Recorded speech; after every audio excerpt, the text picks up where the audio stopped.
여러분은 여러분 자신을 누구라고 생각하십니까? 예, 저는 권혁철입니다. 저는 이대인 씨의 남편입니다. 저는 성탄 장로교회의 목사입니다. 예, 저는 자녀를 넷을 키우고 있는 아버지입니다. 여러 가지 것들로 내 자신이 누구인가를 이야기할 수 있을 것 같습니다. 그런데 여러분에게 여러분을 가장 안정되게 하고 여러분을 불안해서 멀어지게 하는 여러분의 정체성을 한번 이야기를 한번 해보십시오. 제가 이렇게 미션을 준다면 여러분은 여러분의 정체성을 무엇으로 이야기할 수 있습니까? 여러분의 불안과 여러분의 근심과 여러분의 슬픔을 상쇄하고 여러분을 늘 소망 가운데로 이끌어갈 수 있는 여러분 안의 정체성을 찾으라고 하면 무엇에서 찾겠습니까? 혹시 은행이나 또 주식 계좌나 채권 통장이나 이런 곳에 여러분의 아라비아 숫자가 7자리, 8자리 정도 이렇게 넣어두신 분들 계십니까? 그런 분들은 나의 정체성을 확인하라고 할 때 언제 안심이 되고 언제 평안하냐라고 하면 바로 그런 통장의 숫자에서 찾을 수도 있을 것 같습니다. 한 달 월급은 얼마입니까? 1년 연봉은 얼마입니까? 그 연봉이 억대가 넘든지 억대에 가까워지면 안심이 되어집니까? 여러분을 웃음 짓게 하는 그것이 여러분의 자녀들이 공부를 너무너무 잘하고 또 좋은 직장에 들어가서 승진을 착착 잘하고 이런 것들로 여러분은 웃습니까? 여하튼 여러분을 안심시키는 뭔가가 있을 겁니다. 참 망해도 가정이 어려워져도 여러분 집에 장롱이나 개인적인 작은 함에 넣어있는 금부치, 이런 건 나중에 우리 며느리에게, 우리 딸에게, 우리 아들에게 줄 수 있어 하는 어떤 비상금용으로 비상시에 쓸 수 있는 것으로 혹시 묻어두고 있는 것들이 있지 않습니까? 분명히 있을 겁니다, 여러분. 그런 것이 여러분을 안심시키고 뭔가 힘이 되고 있지는 않습니까? 자, 제가 이렇게 한번 묻겠습니다. 여러분은 하나님의 자녀된 것에 평안함과 즐거움과 그 안심과 그 소망에 대해서 그 어떤 것과 바꾸지 않습니까? 오늘 우리는 너무나도 익숙하게 우리가 하나님의 자녀다라고 하는 그리고 또 하나님을 아버지라 부르는 것이 너무 어려서부터 그냥 자연스럽게 몸에 배다 보니까 우리가 하나님의 자녀된 것과 하나님을 아버지라 부르는 자리에 있는 것이 얼마나 크고 얼마나 소중한지 별로 놀라는 사람이 없어요. 이 감격하는 사람이 별로 없어요. 새신자들이 또 교회를 와서 하는 말, 목사님 설교가 참 좋다 이런 말이든지 아니면 이 교회는 가족적이야. 정말 다른 데서 볼 수 없는 끈끈함이 보여져, 느껴져. 이런 이야기를 하는데 본인이 정작 예수님을 믿고 내가 하나님의 자녀 되었다니 어떻게 나 같은 것이 하나님의 딸이 되었고 하나님의 아들이 되었는지 그 부분에 대한 감격과 놀라움을 갖는 사람을 저는 제가 목회하면서 못 본 것 같아요. 저는 27이 돼서야 내가 정말 하나님을 아버지로 모셨고 하나님의 자녀 되었다라는 그 자존감, 그 기쁨, 그날의 그 시간으로부터 제 인생이 완전히 바뀌어버렸어요. 방향이. 그냥 선회가 돼버렸어요. 그전에는 교회를 다녔어도 하나님은 무섭고 인생은 늘 막막했고 보이지 않았고 내면에는 불안이 가득했고 근심이 있었고 나 같은 것이 어떻게 사나 하나님 그저 불쌍히 여겨주세요 이러면서 그냥 그 종교성에 제 자신을 맡겼다고 한다면 그날 하나님이 내 아버지구나 내 보호자구나 그러니까 그때부터 소망을 갖게 되었는데 현실은 변한 게 아무것도 없었어요. 그 당시에는. 그런데 내 마음만 바뀌었어요. 내 마음이 그렇게 바뀌고 방향이 바뀌니까 조금씩 천천히 내 자신이 그때로부터 30년을 지나오면서 제 인생을 하나님께서 얼마나 시간 속에서 내면을 부유하게 하시고 삶의 여유들을 느끼게 하시고 그렇다고 해서 어려움이 없고 힘듦이 없는 것은 아닌데 정말 어려웠습니다. 작년부터 올해까지 제가 업무를 처리하는 걸 어제 목사님들하고 나누면서 이야기했는데 그러고도 안 죽었어. 어떻게 그걸 다 했어? 왜냐면 이제 그것들이 이제 자료로 나오니까 이제 이런 걸 보고 들으면서 안 죽었어. 예. 하나님께서 아버지로서 도우시고 이끌어주시는 그런 일들에 대해서 저는 상상할 수도 없습니다. 제가 원래 20대 때 계획했던 것, 제가 원래 소망했던 것, 그런 차원하고는 비교가 안 될 만큼 어떻게 내가 이러고 살았지? 난 앞으로도 이러고 내가 살려고 하고 있지. 이거 내 생각이 아닌데? 이거 어떻게 된 거지? 아버지께서 때마다 일마다 함께 해주시는구나. 그래서 오늘 새벽에 찬양을 부르면서 주여 성령의 은사들 오늘도 내리어 주소서, 성령의 뜨거운 불길로서 나를 함께 해달라고. 사랑하는 교회 여러분, 오늘 이 새벽에 여러분의 소망이 무엇이고, 여러분의 인생의 즐거움이 무엇이고, 여러분의 인생의 정말 든든함이 어디에 있는지를 한번 깊이 깨달아 주셨으면 좋겠습니다. 지금 우리가 살피고 있는 본문은 우상 숭배에 관한 것입니다. 그 우상 숭배는 저 진짜 우상을 섬기는 이방 종교인들을 향해서 하고 있는 것이 아니라 교회 안에 있는, 기독교 안에 있는 우상 숭배자들, 우상 숭배의 그 위험성에 대해서 모세가 요단강을 건너기 직전에 주셨던 말씀인데, 이 말씀은 고대나 지금이나 똑같이 우리들에게 적용되는 말씀입니다. 우리 신앙에 있어서 중요한 건 내가 우상이 될 수 있습니다. 아무리 옷 깨끗하게 입고 몸 깨끗한 물로 샤워를 하루에 몇 번씩 해도 예레미야는 우리에게 경고를 합니다. 만물의 그 어떤 것보다 심히 부패하고 더러운 것은 사람의 마음인데 그것을 우리가 어떻게 알냐. 내 자신이 몰라요. 얼마나 내 내면의 흐름이 얼마나 더럽고 유치하고 악한지. 그래서 내 자신이 우상이 되어 있는데 우상이 된 줄을 모르면 그때부터 우리 자신들은 한심스러운 인생이 되어지는 겁니다. 읽은 본문에서 너희들 우상 숭배를 하게 되어지면 그 땅에서 전멸될 것이다 라고 무시무시한 경고를 해 주셨습니다. 하나님의 노를 격발하면, 트리거라고 하는 드라마가 나온 것 같은데요, 이 트리거는 우리가 방아쇠를 딱 당길 때 딱 이 격발하다 이런 의미잖아요. 하나님께서 겨냥하고 계시는데 격발하는 순간 끝난다는 거예요. 참고 계시고 기다려주시고 인내하시지만 결국 격발하는 그 순간 하나님께서는 천지를 불러 증거를 삼아버린대요. 여러분 지금 왜 어제 막 눈이 그렇게 옵니까? 2월 말에. 예전에는 눈 보기 힘들었는데 온갖 기상이변들이 속출하고 있습니다.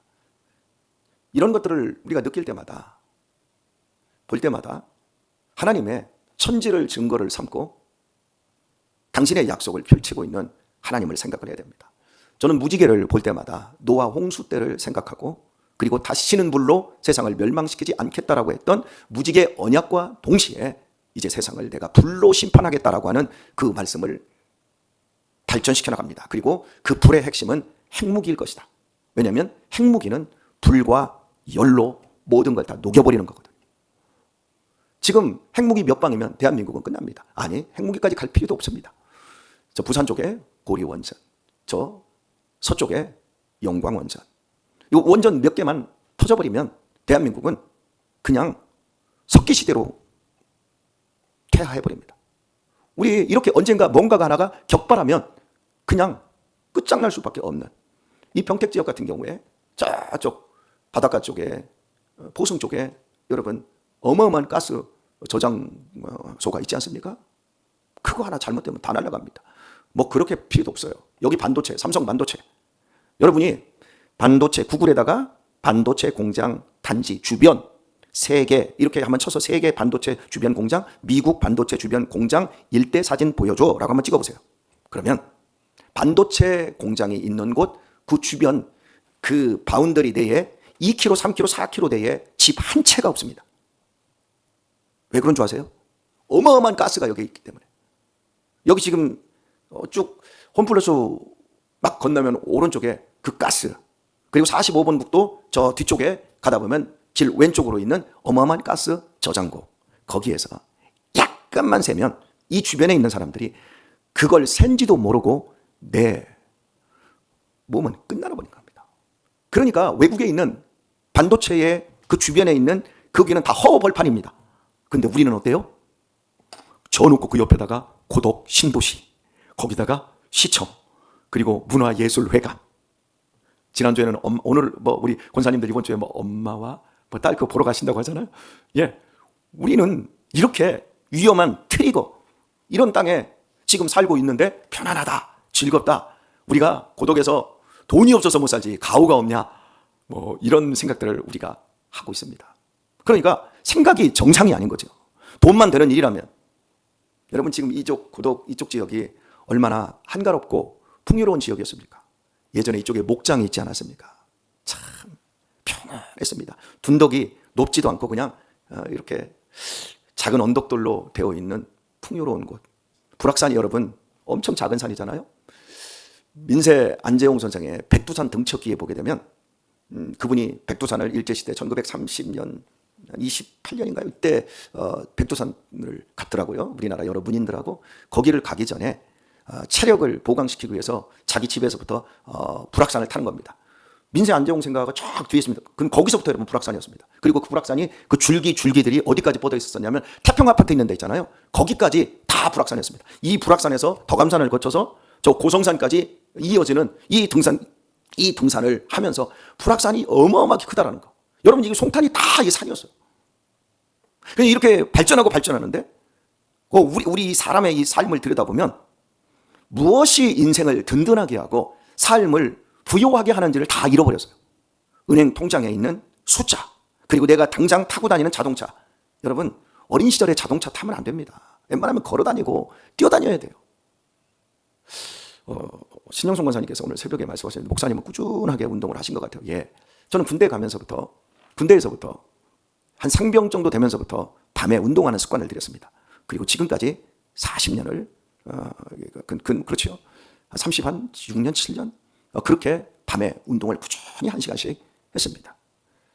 그러니까 몸이 제법 건강하고 좋은 것 같아요. 제가 여기서 23년 동안 목회하면서 감기 걸려가지고 감기 몸살이나 걸려가지고 설교를 못했던 적이 한 번은 없었으니까. 어쨌든 간 우리가 더 건강하게 사는 것은요, 하나님께서 천지를 증거 삼으셨어요. 자본주의 세상 속에서 더 편리하고 더 유익하다라고, 더 안심된다라고, 그 시스템이 더 좋아졌다라고 하는 그것들이 우리를 좋은 삶으로 가게 하는 것이 아니라 사실은 내려놓고 버리고 비우면서 하나님을 의지하면서 가장 기본적인 삶을 사는 겁니다, 여러분. 자동차를 타고 다니면서 무릎, 허리 이런 모든 것들이 다 약해지고 그 다음에 걷지를 않으니까 살이 찌고, 그러니까 혈관은 계속해서 살이 찌니까 늘어나고, 그러니까 성인병은 점점 더 커지고, 이게 몸이 안 움직이니까 사람이 몸을 움직이기 시작하면 사람에게 활력이라는 게 생기는데 몸을 안 움직이면 사람은 우울해집니다. 그러니까 모든 것들이 다 우리의 영혼을 갉아먹는 쪽으로 가고 있는데 그런 것들을 사람들이 별로 눈치를 못 채요. 그냥 들을 때뿐이죠. 우리 자신들이 우상이 되어가는 거예요. 근데 하나님께서는 말씀해요. 너희들 그 땅에서 전멸된다. 그 땅은 그냥 땅이 아니라 젖과 꿀이 흐르는 하나님이 약속하신 땅이었습니다. 그런데 그 땅에서 전멸된다. 그리고 나서 말씀합니다. 여호와께서 너희를 열국 중에 흩으실 것이요, 여호와께서 너희를 쫓아보내실 그 열국 중에 너희의 남은 수가 많지 못할 것이며, 너희는 거기서 사람의 손으로 만든 바 보지도 못하며 듣지도 못하며 먹지도 못하며 냄새도 맡지 못하는 목석의 신들을 섬기리라. 아주 실컷 섬기게 해주겠다는 겁니다, 여러분. 그런 거 쫓아가니까 아예 그 안에서 그 젖과 꿀이 흐르는 땅, 하나님이 왕 되신 그 땅에서 그들을 쫓아내서 너희가 그래 그거 그렇게 너희들이 원했지? 먹지도 못하고 말도 못하는, 듣지도 못하는, 냄새도 맡지도 못하는 그 목석들 너희가 실컷 섬기게 해줄게. 여러분 거기서 뭐가 나옵니까? 나오는 게 없어요, 여러분. 생명이 안 나와요. 오늘 우리가 믿음 생활을 잘못하면 이 좋은 교회를 잃어버립니다. 이거 잃어버리고 나면 결국 인간이 손으로 만든 것에 우리는 잡힐 수밖에 없어요. 계좌 숫자에 놀아나고 스마트폰 나올 때마다 그런 거 탁탁 바꿔서 최신품이다. 그런 거 잡고 좋아하고, 그리고 뭐 요즘 브이로그, 뭐 유튜브 채널 뭐 여러 가지 다 합니다. 거기에 팔로우 숫자 이런 거에 그냥 눈만 뜨면 몇 명 늘었어? 그런 거에 내 기쁨과 내 소망을 두어버리고요. 뭐 내 스펙이 어떻고요, 나는 성적이 어떻고, 이런 거에 우리의 마음을 다 빼앗겨버립니다. 그런 것들 때문에 웃고, 그런 것들 때문에 울고, 그것 때문에 절망을 오가면서 자기 가치를 잃어버리는 거예요. 내가 하나님의 자녀된 그 감격을 잃어버리는 거예요. 내 소망이 어디 있는지를 잃어버리는 거예요. 우리 이 땅에서 다 쓰레기 됩니다, 여러분. 얼마 안 있어서 우리 이 땅에서 다 없어집니다. 그때 과연 내 영혼과 내 인생의 가치를 판단해 주실 분이 누구냔 말이죠. 살아계신 하나님이시잖아요. 우리 그 앞으로 지금 한 걸음씩 나아가고 있지 않습니까? 우리가 자칫 우상을 섬기게 되어지면 유대인들하고 똑같이 되는 거예요. 유대인들이 어떻게 되었죠? 유대인들은 몇 번의 부침이 있었습니다. 하나님께서 그렇게 경고했는데 솔로몬이 우상을 끌어들여요. 여러분이 지혜의 왕이라고 여기는 그 솔로몬이 얼마나 지혜로워요. 1000번제를 드렸어요. 근데 1000번제까지만 드렸어요. 그리고 나서 애굽의 바로 왕의 딸을 데려오면서 거기서 태양신 라를 불러드립니다. 여러분, 우리가 바로를 파라오라고 하잖아요. 파라오는 라신의 아들이라는 뜻입니다. 이걸 불러드리고 정통 애굽에서 나왔는데 애굽의 신을 불러드려요. 그 땅으로. 왜? 돈이 많으니까. 그 땅에서 이제 아들 손자 낳고 잘 먹고 잘 사니까 문화라고 하는 이름으로 세상의 온갖 잡신들을 불러드리는데 1000명의 여자하고 결혼하면서 1000개 이상의 우상을 불러드립니다. 그래서 결국 어떻게 됩니까? 그 아들 때에 나라가 찢어지게 되어지고, 찢어진 나라가 북이스라엘 남유다로 함께 가다가 북이스라엘은 BC 722년에 아수르의 살마나산 왕에게 완전히 박살이 나서 그들은 흔적도 없이 사라져버리고 남쪽 유다는 BC 586년에 바벨론의 느부갓네살 왕에 의해서 결국 박살이 나고 포로로 거기 살아남은 그 귀관 고관 대작들의 왕족의 아들들은 끌려가가지고 그 땅에서 모두 다 노비가 돼가지고 그 땅에서 다니엘 같은 사람들이 만들어지죠. 이렇게 그 땅에서 쫓겨났어요. 이때만 쫓겨납니까? 그 땅에서 쫓겨났다가 하나님께서 그들이 회개하고 하나님을 붙잡으니까 에스라 시대라 뭐 이런 느헤미야 이런 사람을 통해서 다시 70년 만에 포로 귀환하도록 해주시잖아요. 그리고 성전을 재건을 하는데 그때부터 또 우상 숭배를 하기 시작합니다. 그러더니 말라기 시대에 오니까 하나님께서 야, 너네들 11조 좀 제대로 좀 바쳐라. 맨날 병들고 못난 것, 흠없는 것만 갖다 바치지 말고, 야, 니네 내가 말을 해도 안 들으니까 내가 이 성전 문을 내가 닫아버리고 싶다. 그러면서 무시무시한 말씀을 하지. 니네들이 내 얼굴에 똥칠하고 있다. 여러분, 이게 성경 이야기예요. 니네가 하나님의 자녀면, 니네가 나를 아버지라고 한다면 진짜 나를 좀 아버지처럼 섬겨봐. 네 욕망을 채우기 위해서 나한테 거래하려고 하지 말고, 헌금 내는 것 가지고도 나한테 거래하려고 하지 말고 좀 아버지로 좀 섬겨봐. 결국 안 섬기니까 마지막 끝에서 뭐라고 하냐면 엘리야가 다시 와야 되겠다 그럽니다. 그때 엘리야는 세례 요한입니다. 하늘에서 불을 내리게 했던 세례 요한. 엘리야가 오더니 하나님의 나라가 가까웠다 하면서 신약 성경의 문이 활짝 열립니다. 그리고 하나님의 나라가 가까웠다 하더니 누가 옵니까? 예수 그리스도께서 오시죠.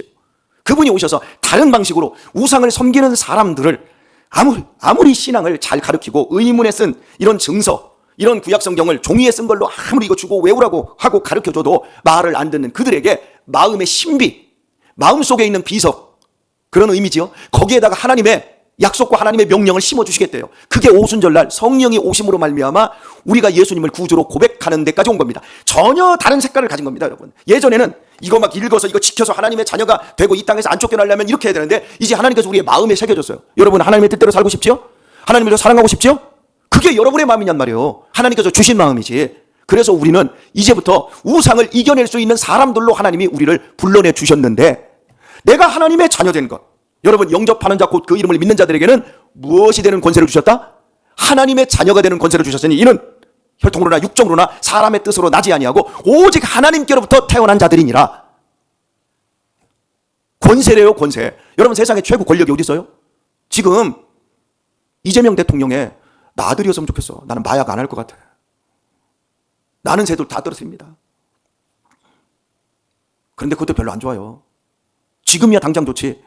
5년 지나고 나면 어떻게 될까요? 개털이요, 여러분. 한 3년 전에, 4년 전에 나는 윤석열 대통령의 아들이었으면 좋겠다. 그러지 않았겠습니까? 그거 지나가면 아무것도 아니라고요. 감옥 간다니까요. 내가 하나님의 자녀가 되었다니까요. 얼굴 좀 피세요. 내가 하나님의 자녀라니까요.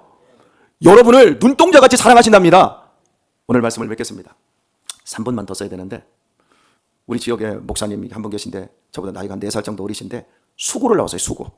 그래서 고등학교를 졸업하고 군대를 안 가고 이제 먼 원양어선이나 이런 해운선을 타시고 외국을 배 타고 이렇게 다니셨어요. 바다 한가운데서 어마어마한 태풍을 만났을 때 그분은 어디 울릉도 가면 뭐 우리 막 멀미한다고 그러잖아요. 웃습니다. 그건 파도도 아니야. 2m, 3m가 파도도 아니야. 이렇게 얘기해. 그러면서 저 큰 바다에 나가봐. 그 파도는 매일같이 있어. 한 번 파도가 오면 정말 얼마나 크게 오는 줄 알아? 여기 있잖아, 현대아파트, 효명아파트만한 파도가 그 높이로 위에서 때려. 그러면 와서 덮칠 때마다 죽는 것 같아. 그러다가 파도 위로 올라가면 바다가 저 밑에 있어. 그런 얘기를 해요. 이분은 이제 자연 만물 속에서 그걸 보고 나서 하나님이 얼마나 크신 하나님인 줄 알았어요. 그런데 동남아 국가들, 이제 고기 잡고 원양어선을 가다 보면 기름도 넣고 뭐 고기도 이렇게 추구하려면 이 항구를 들어가는데 큰 항구, 부산항, 인천항 이런 데 말고 조그만 항구 도시 같은 데를 들어가게 된답니다. 들어가게 되면 그 막 고기 잡는다고 그 바다에서 막 한 20일, 30일 있으니까 여러분 꼴이 뭐가 되겠습니까? 막 생선으로 쪄려가지고 막 몸에서 냄새 나고 막 이러잖아요. 그런데 그 항구에 딱 도착하면 목욕도 하고 그래야 될 거 아니에요. 그럼 딱 나가면 막 여자들이 막 다 나와서 막 오빠 오빠 하면서 다 이렇게 끌고 가는데 기가 막히답니다. 여러분 이 가난해서 그런지 몰라도 여자들이 데리고 가는데 그냥 아가씨들이 아니라 아줌마들, 남편이 있는 여자, 이런 여자들이 데리고 온답니다. 그 남자들이 같이 나와서 호객행위를 한답니다. 그리고 자기 아내를 준답니다. 아주 값싼 가격. 당시 여러분 90년대 중반 이때 본인이 이렇게 나가면 자기는 이제 고등학생이었어요. 근데 자기 형님빨 되는 아저씨들, 형님들이 그런 여자들 다 데리고 다 나간답니다. 나가는데 단돈 2,000원이면 그 여자들과 밤새도록 자고 온다는 거예요. 그리고 그 여자들이 소원이 뭐냐면 다 영어만 쓰는 거예요. 저 잘 사는 우리나라 세계 최강대국 그 나라의 어떤 사람들하고 장가를 가든지 시집을 가든지 그게 자기들의 인생의 가장 큰 소망으로 알고 있다는 거예요. 그리고 한 번은 기가 막힌 게 이렇게 같이 그 자기 이제 선원이 갔는데 이쪽 방에서는 자기가 그 아들의 부인하고 잠자리를 하고 저쪽 방에서는 그 시어머니 그 시아버지 그러니까 시어머니하고 며느리가 같은 집안에서 두 남자에게 이제 이러고 이제 몸을 주면서 돈을 버는 거예요. 그때 남편하고 시아버지는 밖에서 담배 펴주면서 음료수 같은 거 사오고 잘 놀다 가시라고 그러고 있답니다. 돈 버는 일이라면 무슨 짓이든 하는 자존감이 하나도 없는 거죠. 자기가 누군지를 모르는 거죠. 그걸 이 목사님이 보면서 나한테 그 얘기를 해주더라고요. 지금도 그 나라가 그러고 있다고. 그래서 우리나라에서 가장 값싸게 골프 가방 들고 그 우리나라 한국 사람들이 건너가지 않습니까? 건너가서 골프 치고 다 그 짓거리 하고 오고. 여러분 보세요. 우리가 하나님의 자녀됨을 잘 이해를 못하면 나의 자존감이 뭐고 내가 어떻게 살아야 되는지를 모르면 우리는 돈이라면 세상에 성공이라고 하면 그 어떤 것도 다 아니고 쓸게도 내려놓을 만큼 추잡해질 수 있다는 겁니다. 기억하세요 여러분. 여러분은 예수님께서 하나님의 아들이 이 땅에 오셔서 여러분을 위해 목숨을 바치고 피 흘리셔서 여러분을 하나님의 자녀로 값주고 사신 백성입니다. 돈 버십시오. 나쁜 거 아닙니다. 잘 먹고 잘 사십시오. 나쁜 거 아닙니다. 하나님의 자녀들을 하나님께서 젖과 꿀이 흐르게 살게 해주시기를 축복하고 계십니다. 그런데 말입니다. 그것 때문에 여러분의 정체성을 놓치지 마세요. 조금 불편하게 살더라도 하나님의 자녀로 사세요. 놓치지 마세요. 이거 놓쳐버리면 우리 하나님께서 이 땅에서 전멸시킨다고 그랬어요. 그리고 우리를 흩어지게 하신대요. 하나님의 자녀된 여러분들, 오늘도 여러분의 직장에서 빛과 소금이 되십시오. 여러분의 가정에서 화평하십시오. 말을 하더라도 하나님의 자녀답게 말하시고 행동 하나하나, 얼굴 표정 하나 다 하나님의 자녀로 오늘도 멋지게 사는 우리 귀한 성도님들 다 되시길 예수님의 이름으로 축원합니다.